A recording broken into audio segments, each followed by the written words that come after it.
Habis pandemi, terbitlah harapan. Selamat malam Rabu, selamat menjadi rindu. Malam ini kita akan bicara tentang harapan. Harapan di benak saya masih tentang menunggu. Menunggu bumi segera pulih. Semoga kita ada di harapan yang sama ya teman-teman. Saya tidak akan membahas dia yang sudah memberi kita jarak. Karena tanpa saya perkenalkan, sudah banyak media membuatnya menjadi terkenal. Menggeser kekhawatiran para pemuja rindu. Ya, corona bukan kapasitas saya untuk membahasnya. Kali ini, saya akan membahas mengenai harapan, satu-satunya yang abadi yang saya miliki.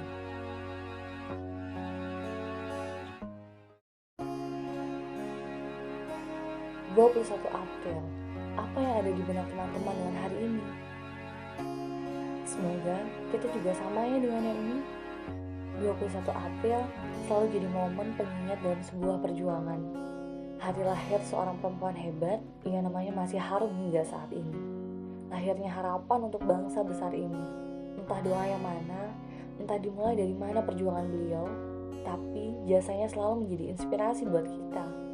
Raden Ajeng Kartini lahir di tanggal ini. Berkah luar biasa yang Tuhan beri untuk para pejuang harapan. Perjuangan yang diceritakan dengan indah dan penuh harapan. Lalu, bagaimana dengan cerita kita? Bagaimana dengan harapan kita? Kita, biar saya saja yang bercerita. Mengharap ada di jalur yang sama dalam sebuah perjuangan itu rumit. Saya paham betul rasanya. Seperti perasaan yang mengharap dibalas, tapi dinyatakan saja tidak. Harapan yang tak bertemu restu semesta. Rasanya seperti situasi sekarang bukan? Terpaksa menjadi diam karena beraktivitas dibatasi. Terpaksa menunda rencana karena situasi genting. Semua serba terpaksa. Sama seperti harapan yang dipaksa untuk hidup. Padahal dia sudah dimatikan karena menyerah. Seperti sayang yang dipaksa untuk lupa. Padahal dia masih abadi dalam angan. Malam ini, saya akan berkisah tentang harapan yang pernah ada dan pernah saya perjuangkan. Semoga teman-teman berkenan mendengar kisah ini. Saya bukan pejuang tangguh yang namanya dikenal seantero negeri. Saya pelajar yang masih ingin belajar. Meski ruang belajar sekarang bukan lagi kelas namanya.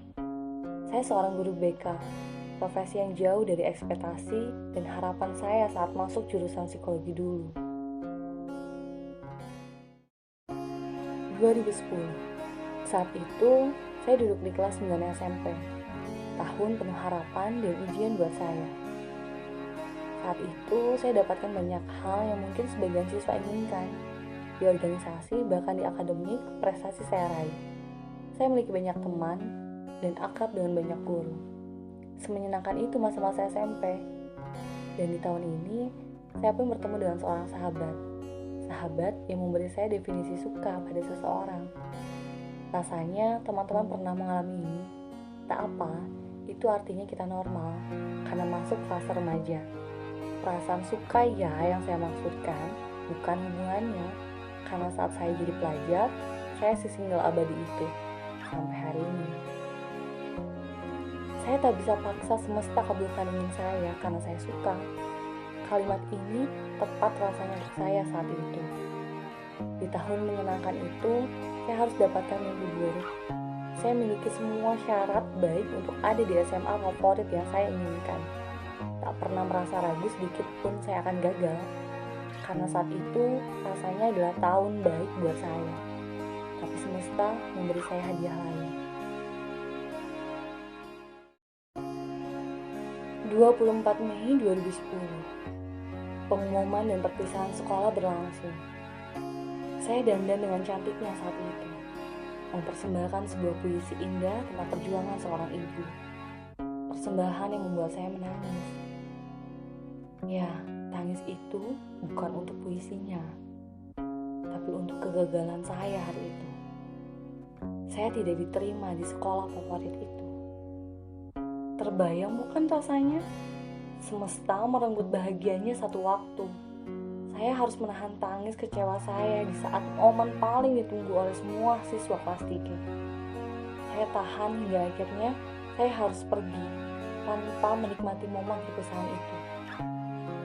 Saya kehilangan momen berfoto, momen haru karena dinyatakan lulus, momen dimana diberikan medali, dan momen dimana seharusnya harapan saya bisa terkabul. Rasanya seperti ditinggalkan saat sedang sayang-sayangnya. Sakit bukan?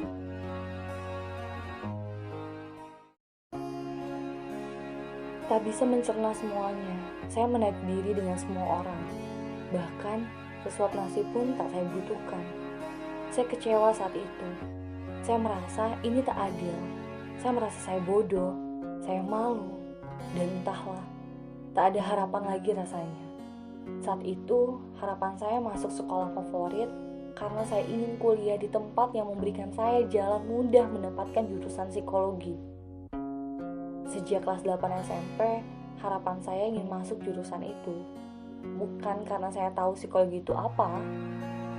Saya ingin karena psikologi nama yang keren buat saya saat itu. Itu alasan dibalik cita-cita saya. Hampir 2 minggu, saya diam di kamar dengan terus menangis. Lelah rasanya, mata bengkak, perut keroncongan karena lapar, dan harapan tak ada lagi. Tapi saya beruntung. Di saat itu, ayah dan ibu saya terus memberi dukungan. Saya mulai mencari sekolah lain. Saya ikut tes di berbagai sekolah, dan saya masuk. Tapi hambar rasanya, tak ada lagi bayangan saya akan seperti dulu, aktif di organisasi dan berprestasi lagi. Kadang, suka aja gak cukup untuk bisa bertahan. Mungkin itu alasan sayang bukan jaminan hidup bahagia. Butuh usaha dan kerja keras untuk bertahan. Jangan berharap saya akan kisahkan ini lengkap. Sebagian kisah cukuplah saya dan kenangan yang tahu, agar maknanya tak hilang oleh kata-kata. Di tahun 2013, saya bayar tuntas kesedihan di awal perjuangan saya masuk SMA. Saya ada di momen perpisahan yang begitu menyenangkan. Saya dikalungkan medali, dan nama saya disebutkan 3 kali, karena 2 perguruan tinggi negeri dan 1 kedinasan bisa saya taklukkan. Saya berfoto dengan teman-teman seperjuangan saya. Saya melihat wajah orang tua saya yang bangga karena anaknya lulus dan masuk jurusan yang dia inginkan. Bukan semesta yang tak restui harapan saya saat itu, tapi saya yang diberi waktu untuk bisa menabung perjuangan lebih indah untuk bisa saya bagi hari ini. Sepertinya kalimat ini mewakili pengharapan yang dilipat gandakan kebahagiaannya. Kisah saya memang tak seberapa dengan perjuangan kita sekarang ini melawan kebosanan.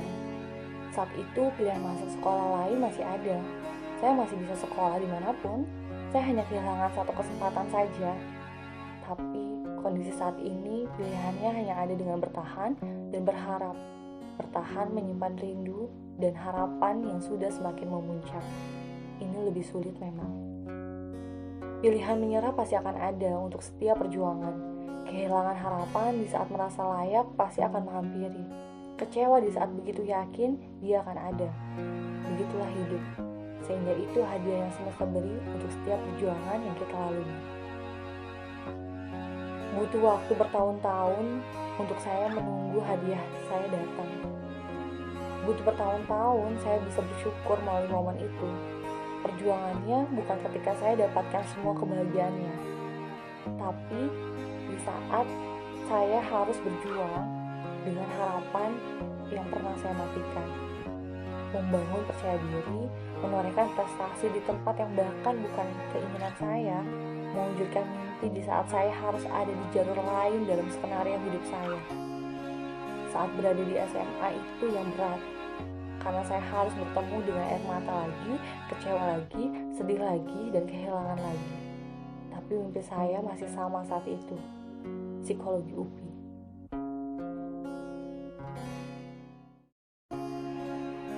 Sekeras itu saya untuk harapan yang semesta belokkan arahnya berkali-kali. Meski akhirnya saya sampai di tujuan yang saya harapkan. Perjalanannya ini saya lalui dengan liku, karena itu prosesnya sangat berharga dan sebahagia itu rasanya. Bahagia memang tak selalu tentang tersenyum dan tertawa. Justru air mata yang ini memberi saya bahagia yang bermakna. Ini part terbaik dalam perjalanan harapan yang ditangguhkan dalam mewujudkannya. Sebegitu banyaknya harapan yang bahkan masih belum bisa saya ceritakan karena masih ada dalam angan.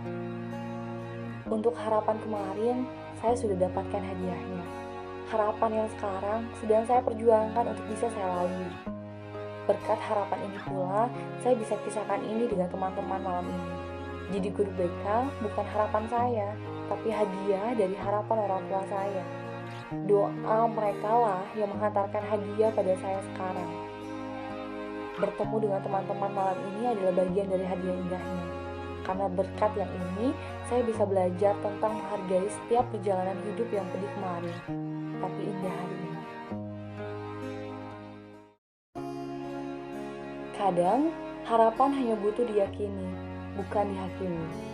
Setiap perjalanan punya ceritanya sendiri, punya jalurnya sendiri, dan perjuangannya sendiri. Meski begitu, kita tak sendiri untuk bisa laluinya. Ada keluarga, teman, sahabat, guru, dan mereka yang belum kita temui. Mereka akan ada dalam perjalanan itu, meski hanya untuk sekedar memberi sapa, kalau kamu nyata dan harapanmu berharga. Jika waktu adalah yang paling berharga, maka saya sudah tukar waktu saya kemarin dengan perjalanan hidup yang berharga. Karena cerita yang ini memberi saya teman baru. Biar saya sapa ulang teman baru saya sekarang. Selamat malam teman-teman. Selamat menjadi rindu. Dari saya, teman yang bahkan belum pernah bertemu.